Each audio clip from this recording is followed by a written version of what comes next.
Welcome to RK tutorial. ఈనాటి వీడియోలో మనము తెలంగాణ టెట్ పేపర్ 1లో వచ్చినటువంటి మ్యాథ్స్ క్వశ్చన్ల కాన్సెప్ట్ చూద్దాం. మనము ఈ ఎగ్జామ్ అనేటువంటిది 18 జనవరి 2026 షిఫ్ట్ 2లో జరిగినటువంటి ఎగ్జామ్ అనమాట. ఇది ఇందులో వచ్చినటువంటి గణిత క్వశ్చన్ల కాన్సెప్ట్ చూద్దాం మనము. మీకు దయచేసి వీడియో ఉపయోగపడితే లైక్ చేయండి, అదేవిధంగా ఛానల్ని సబ్స్క్రైబ్ చేయండి. మరి ఇందులో మొదటి క్వశ్చన్ చూడండి. క్రింది వాటిలో లీపు సంవత్సరం కానిది. క్రింది వాటిలో లీపు సంవత్సరము కానిది. చాలా ఈజీ క్వశ్చన్ చూడండి. ఇక్కడ మనకి ఇచ్చిన ఆప్షన్ ఏమన్నా ఇక్కడ 1600, 1800, 1200, 2000 అనమాట. ఈ విధంగా మనకు 4 అంకెల సంఖ్య ఇచ్చి మనకు 1లు 10ల స్థానం 2 సున్నాలు ఉన్నట్లయితే ఇక్కడ 2 zeros, 2 zeros, 2 zeros, 2 zeros ఈ విధంగా మనకు 2 సున్నాలు ఉన్నట్లయితే దాన్ని ఏం చేస్తామంటే మనము 400 చేత భాగించాలన్నమాట. మనం ఇది కండిషన్ అనమాట ఇక్కడ.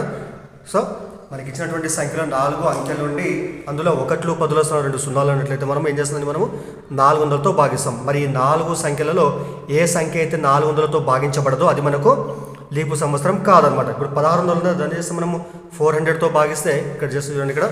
సో 1600 డివైడెడ్ బై 400 ఏమైతే ఇక్కడ మనకు 2 zeros క్యాన్సిల్, ఇక్కడ 4 1 4 4 ఇక్కడ.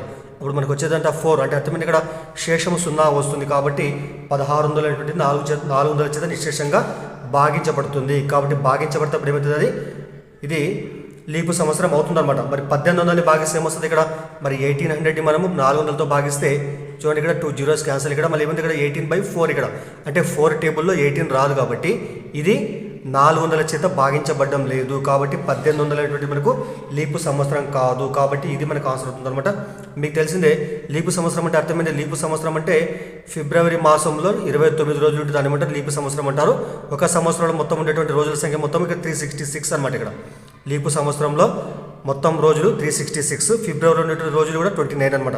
కానీ సాధారణ సంవత్సరం ఏమంటుంది, ఫిబ్రవరిలో 28 డేస్ ఉంటాయి, తర్వాత మొత్తం రోజులు మొత్తం సంవత్సరం ఎంత 365 అనమాట. అదేవిధంగా 1200 ఇది కూడా 400తో భాగించబడుతుంది. అదేవిధంగా 2000 కూడా 400తో నిశ్శేషంగా భాగించబడతారు. కాబట్టి ఈ 1వది 3వది 4వది ఈ 3 కూడా లీపు సంవత్సరాలు అవుతాయి. కానీ ఇది మాత్రం లీపు సంవత్సరము కాదనమాట. అలా కాకుండా మనకు మామూలుగా 1లు 10ల స్థానంలో మనకు సున్నాలు లేకుండా, సరే ఫర్ ఎగ్జాంపుల్ చూడండి 2012 ఈ విధంగా మనకి ఇచ్చినప్పుడు ఇక్కడ ఏమైంది, ఇక్కడ మనకు 1లు 10ల స్థానంలో ఇక్కడ సున్నాలు లేవు. ఇక్కడ అప్పుడు ఏం చేస్తాం, దీన్ని మనము సింపుల్గా 4తో భాగిస్తాం. మనం గుర్తుపెట్టుకోవాలా, 2 సున్నాలు ఉన్నప్పుడు మాత్రమే దాన్ని ఏం చేస్తాం, మనము 400తో భాగిస్తాం. లేకుంటే సింపుల్గా ఇక్కడ 2 zeros క్యాన్సిల్ చేసిన తర్వాత మనం 4తో భాగించవచ్చు మనము ఈ విధంగా అనమాట. కానీ ఇక్కడ జీరోస్ లేకుంటే మాత్రం ఖచ్చితంగా 4తో భాగిస్తే అది నిశ్శేషంగా భాగించబడితే, అంటే మొదటి 2 స్థానాలు భాగించబడితే లీపు సంవత్సరం అవుతుంది, లేకుంటే లీపు సంవత్సరం కాదనమాట.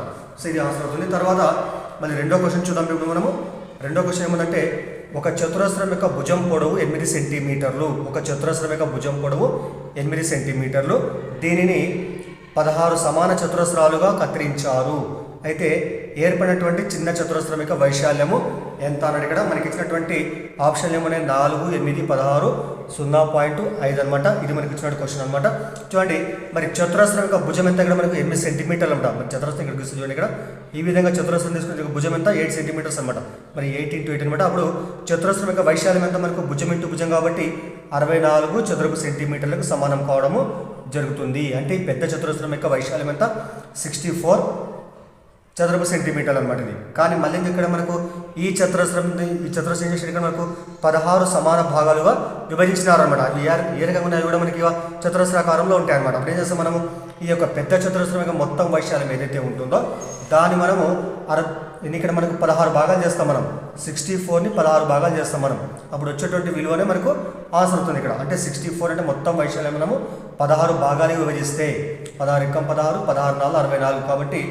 కాబట్టి మనకు ఒక చతురస్రం యొక్క వైశాల్యం ఎంత, అప్పుడు 4 చదరపు సెంటీమీటర్లు. కాబట్టి చిన్న చతురస్రం యొక్క వైశాల్యం ఎంత 4 చదరపు సెంటీమీటర్లకు సమానం కావడం జరిగింది. దీని మొత్తం మనము 16 పార్ట్స్ చేసినట్లయితే అప్పుడు ఒక్కొక్క పార్ట్ యొక్క వైశాల్యం ఎంత 4 చదరపు సెంటీమీటర్లు. మొత్తం పార్ట్స్ 16 పార్ట్ కాబట్టి 16 × 4 ఎంత మళ్ళీ మనకు 64కు సమానం కావడము జరుగుతుంది అనమాట. తర్వాత మూడో క్వశ్చన్ చూద్దాము. మూడో క్వశ్చన్ ఏమిచ్చినట్టే, క్రింది వాటిలో ఏది సరికాదు. ఇక్కడ అంటే మనకి ఇచ్చినటువంటి 1, 2, 3, 4 ఆప్షన్లలో ఏది రాంగో చెప్పాలి ఇక్కడ మనము. అయితే సో ఇవన్నీ కూడా మనకు ప్రధాన సంఖ్యలపై ఆధారపడినటువంటి ఆప్షన్లు ఉన్నాయి ఇక్కడ. మరి చూద్దాం, ఇక్కడ మనము 2 అంకెల ప్రధాన సంఖ్యలు 21 మాత్రమే ఉంటాయి. చూడండి 2 అంకెల ప్రధాన సంఖ్యలు 21 మాత్రమే ఉంటాయి. సో దానికంటే ముందు మీకు తెలియాలి ప్రధాన సంఖ్యలు అంటే ఏంది, 1 మరియు దానికి అదే కారణాంకం అయితే 1 మరియు దానికి అదే కారణకం అయితే ఆ సంఖ్యలు ఏమంటారు ప్రధాన సంఖ్యలు అని అంటారు. మీకు ఇంతకుముందు వీడియో చాలాసార్లు చెప్పడం జరిగింది నేను. కాబట్టి ఉదాహరణ తీసుకుంటే మనం 2 తీసుకుంటే 2 × 1 అంటే 2కు 2 కారణాంకం 1 కారణాంకం కాబట్టి 2 ప్రధాన సంఖ్య. 3 తీసుకుంటే 3 × 1 ఈ విధంగా అనమాట. అంటే 3కు 3 కారణాంకం సో 1 కారణాంకం అంటే 2 కారణాంకాలు ఇక్కడ. అదేవిధంగా మరి 4 తీసుకుంటే 4 × 1 తర్వాత మరి 2 × 2 ఇక్కడ అంటే వీటికి వచ్చే కారణాంకాలు ఏమైనాయి 1 2 4 అంటే మొత్తం 3 కారణాంకాలు కాబట్టి ఇది మనకి సో ప్రధాన సంఖ్య కాదు. ఈ రెండు కూడా ప్రధాన సంఖ్యలు. ఈ విధంగా వచ్చేటువంటి సంఖ్యలు ప్రధాన సంఖ్యలు అనమాట. మరి ఇచ్చినటువంటి మొదటి స్టేట్మెంట్ ఏమో చెప్పండి ఇక్కడ 2 అంకెల ప్రధాన సంఖ్యలు 21 మాత్రమే ఉంటాయి. చూడండి మనకు తెలుసు ఆల్రెడీ మరి 1 నుండి 100 మధ్య ఉన్నటువంటి మొత్తం ప్రధాన సంఖ్యల సంఖ్య 25 ప్రైమ్ నెంబర్స్ ఉంటాయి మొత్తం ఇక్కడ. 1 నుంచి 100 వరకు ఉన్నట్టు మొత్తం ప్రధాన సంఖ్యలు 25 ఉంటాయి అనమాట. మరి దీంట్లో మనకు ఒక అంకె ప్రధాన సంఖ్యలు ఏముంటాయి చెప్పండి ఇక్కడ. ఒక అంకె ప్రధాన సంఖ్యలు అంటే సో 2 3 5 7 ఇవి ఒక అంకె ప్రధాన సంఖ్యలు. వీటి సంఖ్య మొత్తం 4 అనమాట. మరి మిగతా ప్రధాన సంఖ్యలు ఏముంటాయి సో 2 అంకెల సంఖ్య అంటే యాక్చువల్ అర్థమైంది ఇక్కడ 10 నుండి 99 వరకు అనమాట. వీటి మధ్యలో వచ్చేటువంటి ప్రధాన సంఖ్యలు ఏముంటాయంటే మొత్తం మనకు సో మొత్తం ఏంటి 25 కాబట్టి 25లో 4 పోతే మనకంటే 1 నుంచి 100 దాకా మొత్తం ప్రధాన సంఖ్యలు 25 కాబట్టి ఈ 25లో మనము ఒక అంకె ప్రధాన సంఖ్యలు తీసేస్తే అంటే -4 చేస్తే మనకి ఏముంటాయి ఇప్పుడు సో 21 ఉంటుంది అనమాట. కాబట్టి ఈ 10 నుంచి 99 వరకు ఉన్నటువంటి మొత్తం ప్రధాన సంఖ్యలు మనకు 21 ఉంటాయి. ఇవన్నీ కూడా మనకు 2 అంకెల ప్రధాన సంఖ్యలే. ఆ 2 అంకెల ప్రధాన సంఖ్యల మొత్తం సంఖ్య 21కి సమానము. కాబట్టి ఇది మొదటి స్టేట్మెంటు కరెక్ట్ అవుతుంది ఇక్కడ మనకి. ఇది కరెక్ట్ అనమాట. ఇది తర్వాత రెండోది చూద్దాం. ఇక్కడ మనం రెండోది ఏముందంటే ఒక ప్రధాన సంఖ్యకు 2 కారణాంకాలు మాత్రమే ఉంటాయి. ఇది కూడా కరెక్ట్ స్టేట్మెంట్. మీకు ఇందాక చెప్పిన ఇక్కడ నేను సో 2 × 1 3 × 1 5 × 1 ఈ విధంగా అనమాట. సో ప్రధాన సంఖ్య కేవలము 1 మరియు దానికి అదే కారణాంకం అంటే అర్థమైంది ఇక్కడ 2 మాత్రమే కారణాంకాలు ఉంటాయి. కాబట్టి ఇది కూడా కరెక్ట్ అనమాట. తర్వాత థర్డ్ చూస్తే మనం ఇక్కడ అన్ని ప్రధాన సంఖ్యలు బేసి సంఖ్యలే. అన్ని ప్రధాన సంఖ్యలు బేసి సంఖ్యలే. నిజానికైతే సో 2ను వదిలిపెట్టేస్తే మనం 2 వదిలిపెట్టేస్తే మిగతా ప్రధాన సంఖ్యలు అన్నీ కూడా బేస్ సంఖ్యలే. కానీ మనకి ఏమిచ్చింది ఇక్కడ 2 తప్ప మనకి ఇవ్వలే ఇక్కడ. అన్ని అన్నది ఇక్కడ అన్ని అంటే అర్థమైన ఇక్కడ 2 లెక్కలకి తీసుకుంటాం మనం. కాబట్టి 2 మాత్రమే ఇక్కడ ప్రధాన సంఖ్య అవుతుంది కానీ బేసి సంఖ్య కాదు ఇది. కాబట్టి ఈ స్టేట్మెంట్ మనకు రాంగ్ అనమాట. కాబట్టి థర్డ్ మనకు ఆన్సర్ అవుతుంది.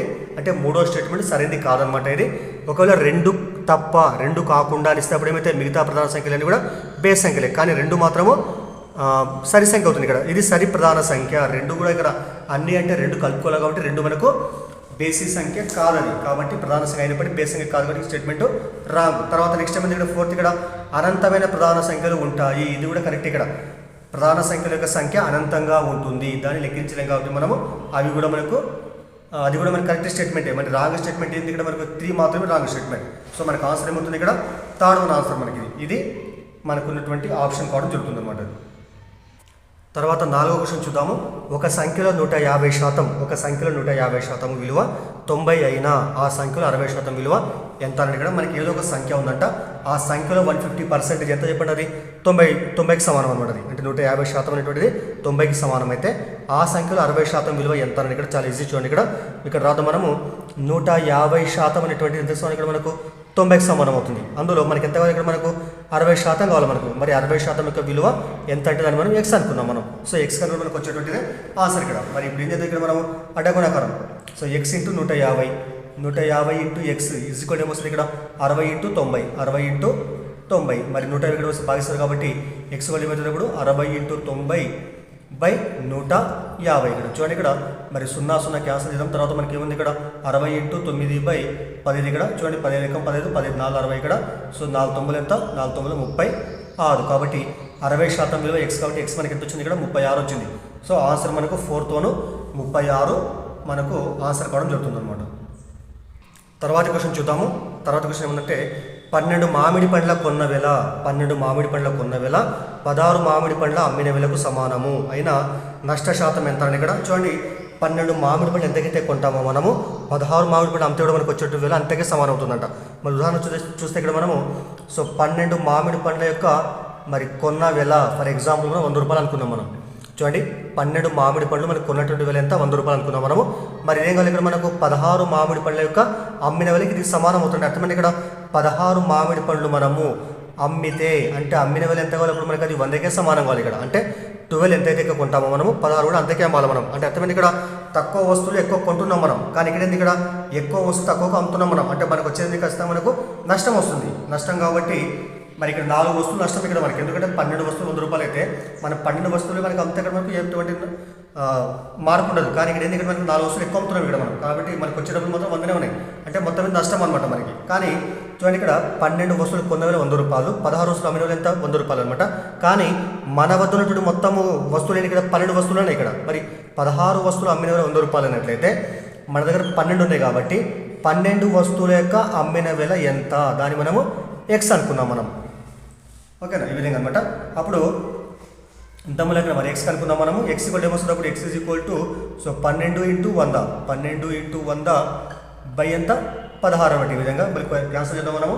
4 × 12, 4 × 16 ఇక్కడ మళ్ళీ 4 × 4 4 25 25 100 ఇక్కడ మళ్ళీ 25 3 ఎంత 75. అంటే అర్థమైంది ఇక్కడ మనం 12 వస్తువులు మనకు అంతే వచ్చేటువంటి మొత్తం శాతం ఎంత మనకు, సారీ 70% కాదు 75 వస్తున్నాయి ఇక్కడ మనకు. అంటే అర్థమైంది ఇక్కడ 75 రూపాయలు మాత్రమే వస్తున్నాయి. అంటే 12 వస్తువులు మనం 100 రూపాయలకు కొంటున్నాము, కానీ 12 వస్తువులు ఎందుకు అమ్ముతున్నాం మనం, 75కి మాత్రమే అమ్ముతున్నాం మనం. కాబట్టి మనకు వచ్చిన నష్ట శాతం ఎంత, ఇప్పుడు 100లో 75 పోతే 25 అనమాట. కాబట్టి 100లో 25 అంటే ఎంత 20% కాబట్టి మనకు వచ్చిన నష్ట శాతం ఎంతంటే 25% అనమాట. కాబట్టి మనకు ఆన్సర్ కూడా ఫస్ట్ మనం 25% మనకు ఆన్సర్ కావడం జరుగుతుంది. ఇక్కడ 100 తీసుకునే అర్థమైంది, ఇక్కడ శాతం పరంగా తీసుకోవచ్చు, దీని ప్రకారం మనం రూపాయల ప్రకారం తీసుకోవచ్చు ఇక్కడ మనం. కాబట్టి 100 అంటే శాతం ప్రకారం తీసుకుంటాం మనం. 75% మన ఖర్చు పెట్టిందేమో 100%, మనకు వచ్చిందంటే ఇక్కడ 75%, నష్టం ఎంత అప్పుడు 25%, ఎందుకంటే సేమ్ వస్తువులు ఇక్కడ 12 వస్తువులు ఇక్కడ కూడా అనమాట. తర్వాత 6వ క్వశ్చన్ చూస్తే, క్రింది వాటిలో ఏది ఆయిలర్ సూత్రాన్ని సంతృప్తిపరుస్తుంది? క్రింది వాటిలో ఏది ఆయిలర్ సూత్రాన్ని సంతృప్తిపరుస్తుంది? చూడండి ఇక్కడ ఆయిలర్ సూత్రం అంటే ఇక్కడ మనకు F + V = E + 2 అనమాట. మరి F అంటే ఇక్కడ F అంటే ఫేసెస్, V అంటే వర్టిసెస్, E అంటే ఎడ్జెస్, 2 ఇక్కడ స్థిర సంఖ్య మనకు. కాబట్టి F + V = E + 2 అనమాట. మరి F అంటే ఫేస్ అంటే అర్థమైంది ఇక్కడ ముఖాలు అనమాట. తర్వాత V అంటే మూలలు ఇక్కడ, లేకపోతే శీర్షాలు, E అంటే ఎడ్జెస్ అంచులు అనమాట. ఇక్కడ ఈ వీటి మొత్తం విలువ వీటి మొత్తానికి సమానమవుతుంది అనమాట.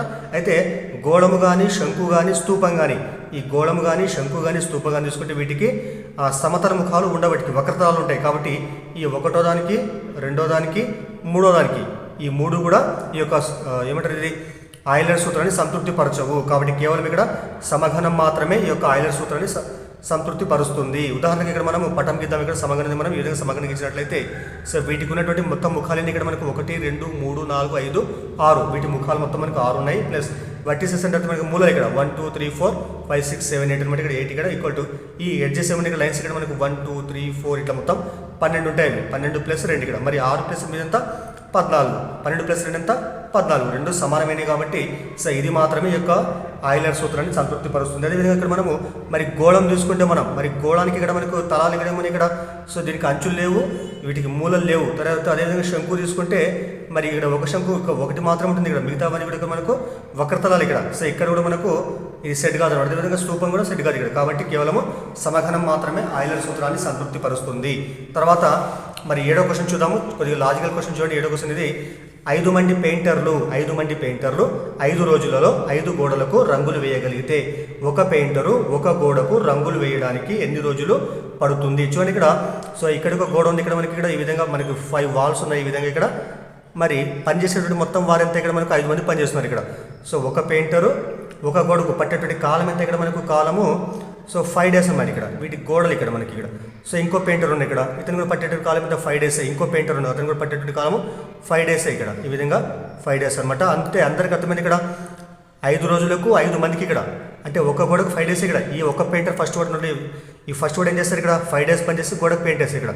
ఈ రెండో వాడు కూడా 5 డేస్ పనిచేసి గోడకు పెయింట్ వేస్తారు. అంటే అర్థమైంది ఇక్కడ ఒక రోజు అంటే ఒకేసారి పనిని స్టార్ట్ చేస్తే 5 మంది కూడా 5 రోజులలో ఈ అన్ని గోడలకు కూడా రంగు వేయడం జరుగుతుంది. ఇప్పుడు ఏమైతే చెప్పండి, ఒక పెయింటరు వీళ్ళు ఎవరు రానప్పుడు కూడా ఏమైతే చెప్పినప్పుడు వీళ్ళు ఎవరు రానప్పుడు కూడా ఒక పెయింటర్కు ఒక గోడకు రంగు పెట్టేటువంటి కాలం ఎంత 5 డేస్ మాత్రమే పడుతుంది. కాబట్టి మనకు ఆన్సర్ ఏమవుతుంది ఇక్కడ సెకండ్ ఆన్సర్. ఇక్కడ మనం కొద్ది కన్ఫ్యూజ్ మళ్ళీ వేరే రాసే అవకాశం ఉంది. కాబట్టి 5 మంది పెయింటర్లు 5 రోజులు పనిచేసి 5 గోడలకు రంగులు వేస్తే ఒక పెయింటర్ కూడా 5 రోజులు పనిచేసి ఒక గోడకు రంగు వేస్తాడు. కాబట్టి ఆన్సర్ మనకు 2 ఇక్కడ ఆన్సర్ ఇక్కడ.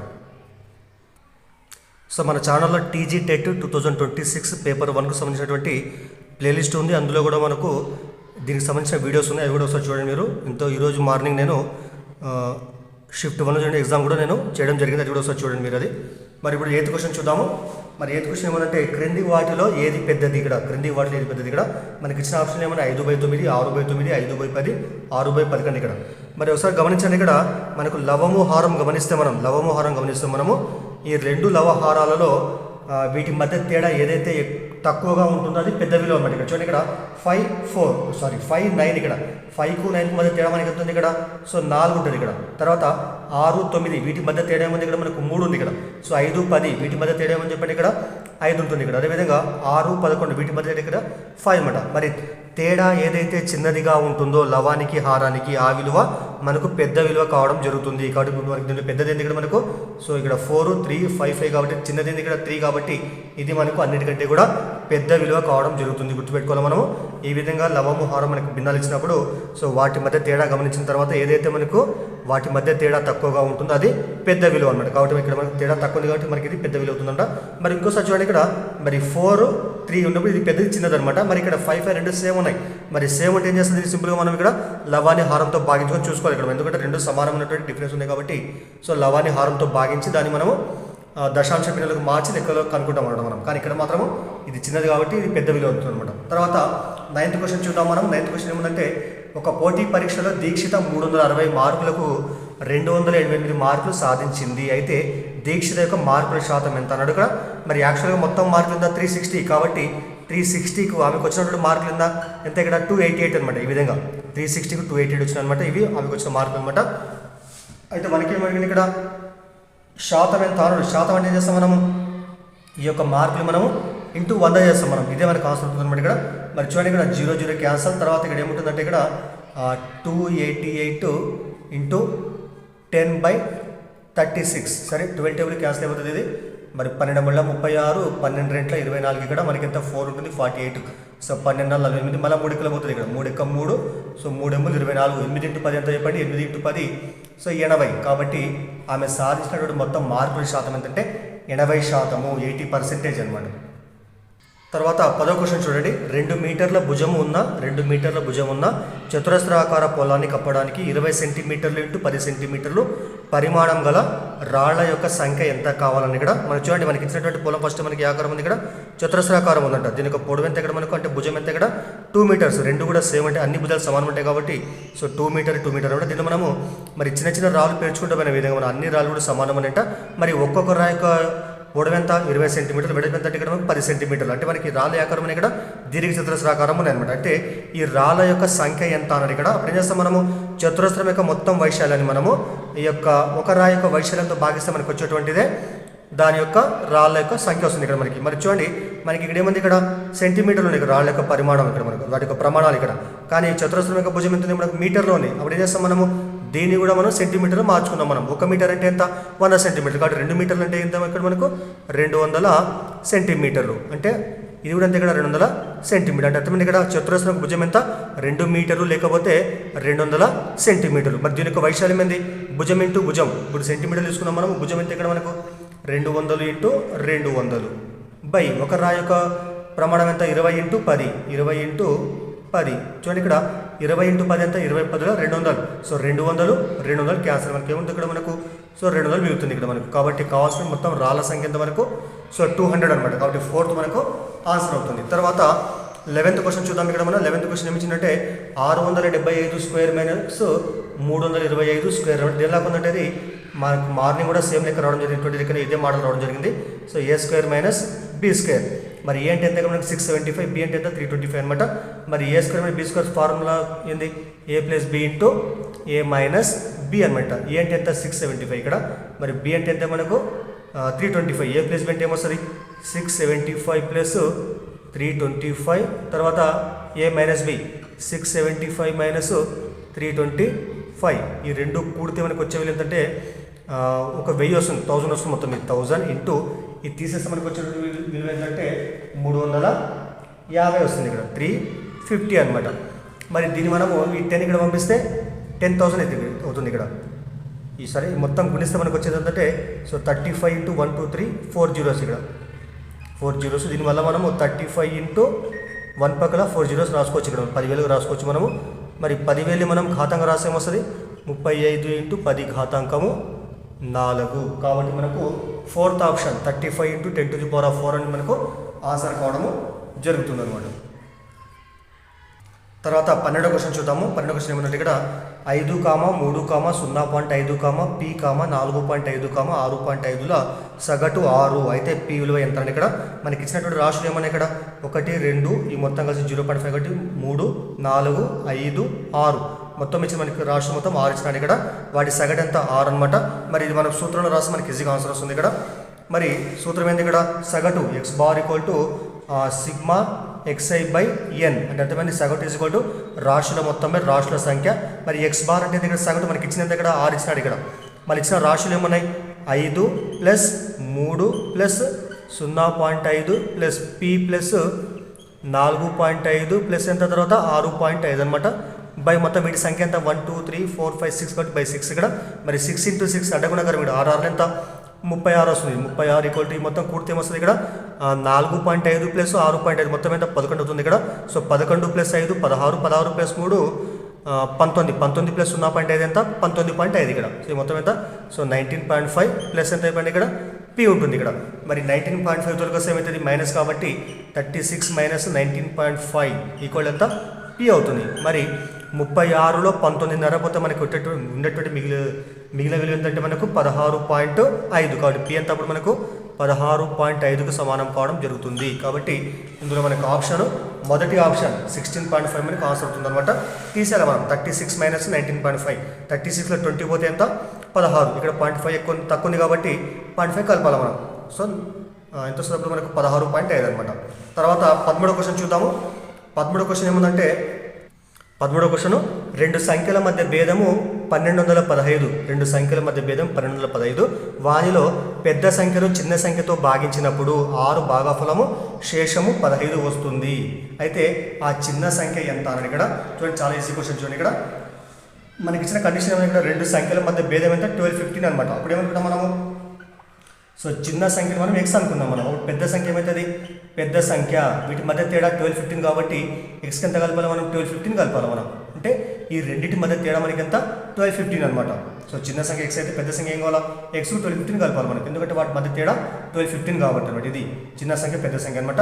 మళ్ళీ ఏమొచ్చింది ఇక్కడ పెద్ద సంఖ్యను చిన్న సంఖ్యతో భాగిస్తే వచ్చే భాగఫలం ఎంత 6 శేషం ఎంత 15. దానికంటే ముందు మీకు తెలియాలి సో భాగాహార సూత్రం ఉంటుంది. భాగాహార సూత్రం అంటే ఏంది సో మీకు తెలిసింది ఆల్రెడీ. విభాజ్యం ఈజ్ ఈక్వల్ టు విభాజకము ఇంటూ భాగఫలము ప్లస్ శేషం అనమాట.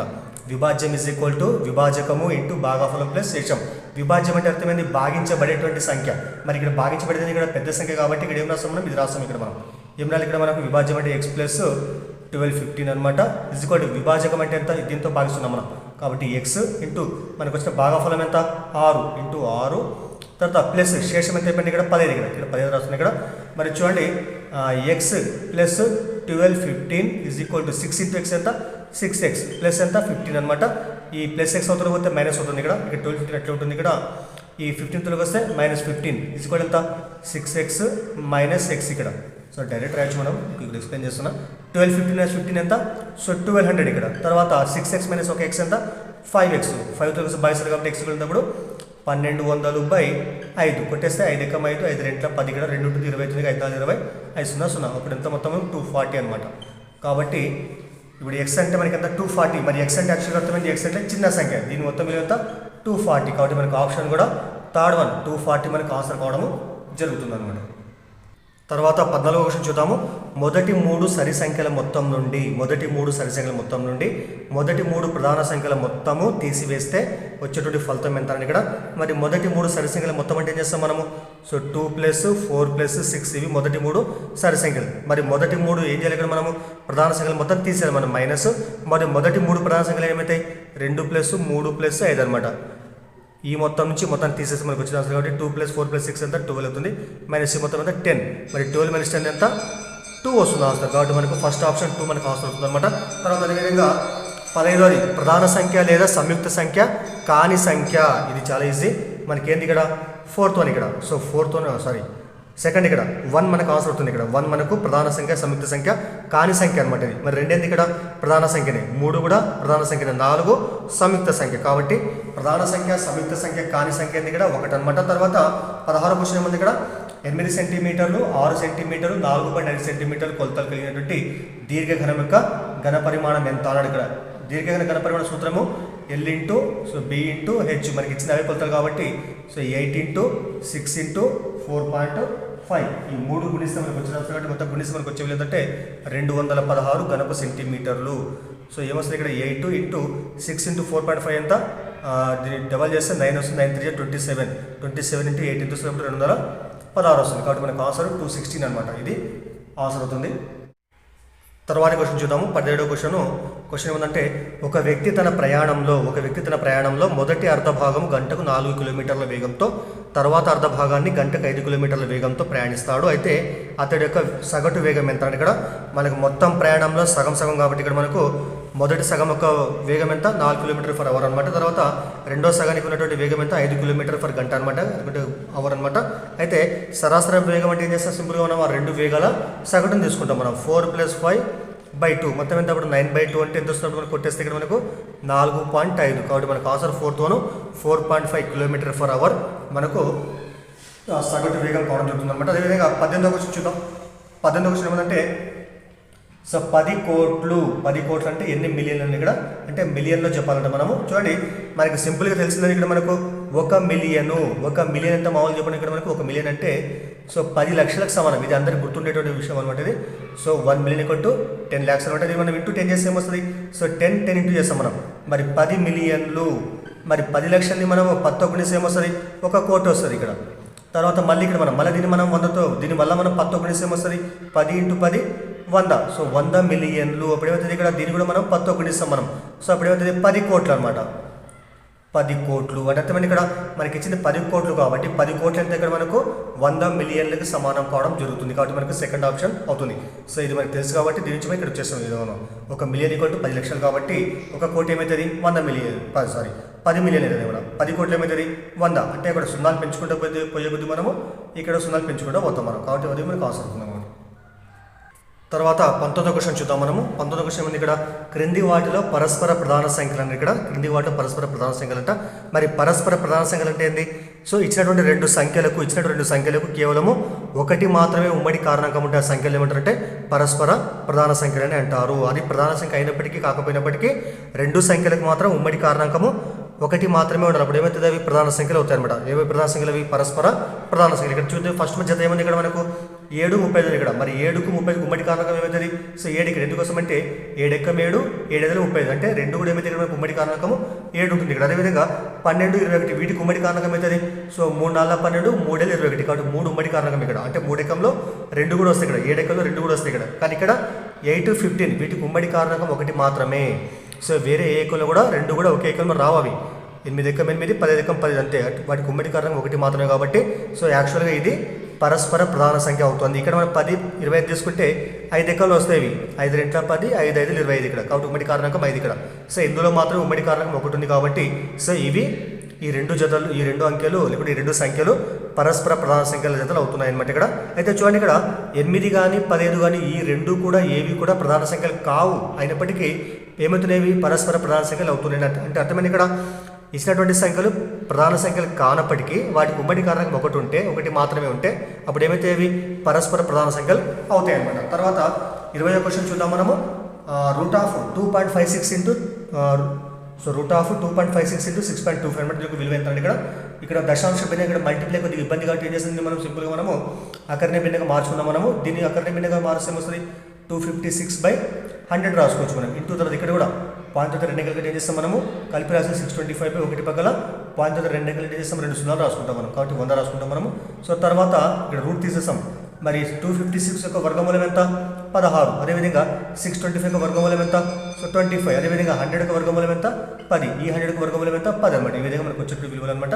మరి చూడండి ఇక్కడ సరే 16 × సో 25/10 10 100 ఇక్కడ మరి క్యాన్సల్ చేస్తే 25 ఎక్కం 25 4 ఎక్కం 4 అప్పుడు ఏమొస్తుంది ఇక్కడ మనకు సో 4 వచ్చింది ఇక్కడ. మొత్తం మీద 4 ఇక్కడ ఆన్సర్. కాబట్టి ఈ 0.04 కాదు, 0.40 కాదు, ఇది కూడా కాదు అనమాట. ఇది మనకు ఆన్సర్ అవుతుంది. 4th 4.00 అన్న ఒకటే 4 అన్న ఒకటే అనమాట. తర్వాత 21 క్వశ్చన్ చూద్దాము. 21 క్వశ్చన్ ఏముందంటే 21st క్వశ్చన్, అతిపెద్ద 5 అంకెల సంఖ్య అతి చిన్న 4 అంకెల సంఖ్యల మధ్య భేదం ఎంత అని ఇక్కడ చాలా ఈజీ చూడండి. ఇక్కడ మరి అతిపెద్ద 5 అంకెల సంఖ్య ఏం తీసుకుంటాం మనము 99,999. ఇది అతిపెద్ద 5 అంకెల సంఖ్య అనమాట. తర్వాత అతి చిన్న 4 అంకెల సంఖ్య ఏం చేస్తే ఇక్కడ మనం 1000 తీసుకుంటాం మనం.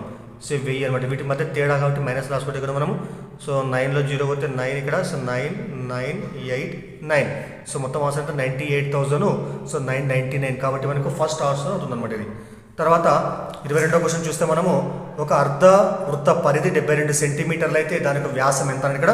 మరి అర్ధవృత్తం అంటే ఇక్కడ మనకి ఈ విధంగా అర్ధవృత్తం తీసుకుంటాం మనము. ఇది అర్ధవృత్తం అనమాట. మరి మనకు తెలుసు ఆల్రెడీ పూర్తి వృత్తం యొక్క పరిధి ఎంత యాక్చువల్గా 2πr అనమాట. మరి అర్ధవృత్తం అంటే ఇక్కడ నుంచి ఇక్కడ చూడండి. ఇక్కడ మనం ఈ విధంగా పరిధి తీసుకుంటే మొత్తం ఈ మొత్తం ఎంత 2πr అనమాట. దీనిలో సగం అంటే ఏం చేస్తాం మనం πr తీసుకుంటాం మనం. అంటే ఈ మొత్తం ఇది ఎంత πrకి సమానం అవుతుంది. తర్వాత ఇది ఏదైతే ఉంటుంది ఇక్కడ మనకు మొత్తం ఎంత ఇక్కడ మనకు ఇది కేంద్రం తీసుకుంటే ఇది r, ఇది r. సో అర్ధవృత్త పరిధి అంటే ఏం చేస్తాం మనము ఈ యొక్క చాపరేఖ ప్లస్ తర్వాత ఈ యొక్క 2 వ్యాసార్థాల మొత్తం ఈ మొత్తం కలిపి మనము అర్ధవృత్త పరిధి అంటాం. కాబట్టి ఎంత అప్పుడు πr plus r plus r ఎంత 2r. ఈ మొత్తం ఎంత అర్ధవృత్త పరిధికి సమానం అవుతుంది అనమాట. మొత్తం ఎంత అయితే 72కి సమానం అవుతుంది ఇక్కడ. మరి చూడండి ఇక్కడ ఇక్కడ r కామన్ తీసినప్పుడు లోపల ఏమిటో చెప్పండి. ఇక్కడ π ప్లస్ 2 ఉంటుంది. ఈక్వల్ టు 76 అనమాట. గుర్తుపెట్టుకోవాలా అర్ధవృత్త పరిధి equal to πr plus 2r అనమాట. అంటే r కామన్ తీస్తే r ఇంటూ π ప్లస్ 2గా రాసుకుంటాం మనం. ఈ మొత్తం 72కి సమానం అవుతుంది ఇక్కడ. మరి r అలాగే వచ్చేస్తే ఇక్కడ మనం π అంటే ఎంత 22/7 ప్లస్ 2 ఈక్వల్ ఎంత 72. 2 కింద హారంలో ఏమిటంటే 1 తీసుకొచ్చి ఇక్కడ మనము కాసా కడతాం మనం. 6 ఒక 7 అంటే గుణకరం ఒక 22 తర్వాత సో 7 2 14 ఈక్వల్ ఎంత 72. దట్ ఇంప్లైస్ మరి r ఇంటూ మొత్తం ఎంత 22 + 14 ఎంత 36/7 ఈక్వల్ ఎంత 72. అవతల పోతే ఈ 7 గుణిస్తే 36 భాగిస్తారు కాబట్టి ఇక్కడ r ఆగి ఉంటుంది. ఇక్కడ r ఈక్వల్ టు 7 × 72. సో 72 × 7 36 అనమాట. ఇక్కడ 36 వస్తుంది. ఇక్కడ క్యాన్సిల్ చేస్తే 36 × 36 36 2 72.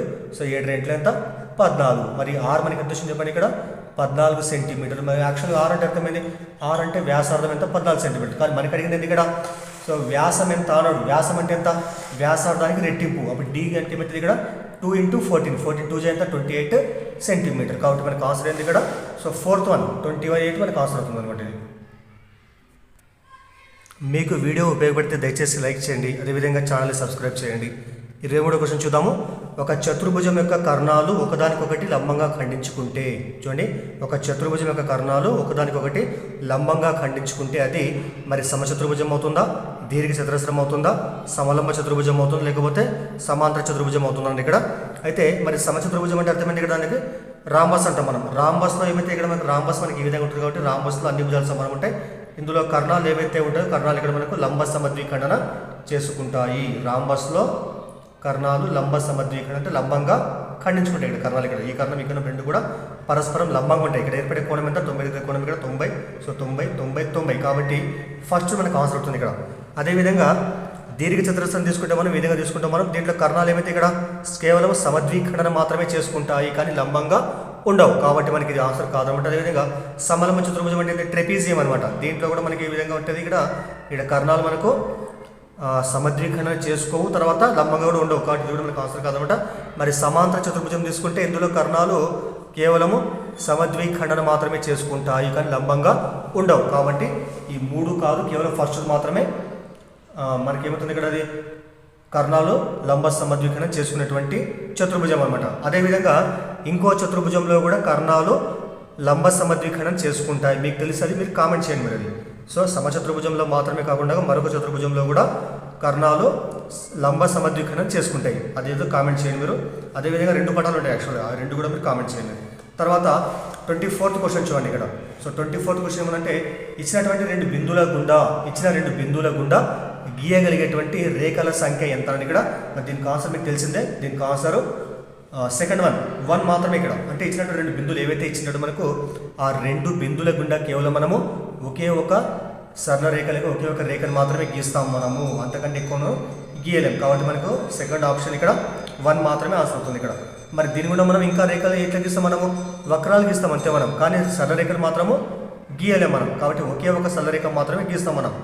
కాబట్టి ఆన్సర్ మనకు 1 అనమాట, ఆన్సర్ 24. So thank you. దయచేసి వీడియో లైక్ చేయండి, అదేవిధంగా ఛానల్ సబ్స్క్రైబ్ చేయండి.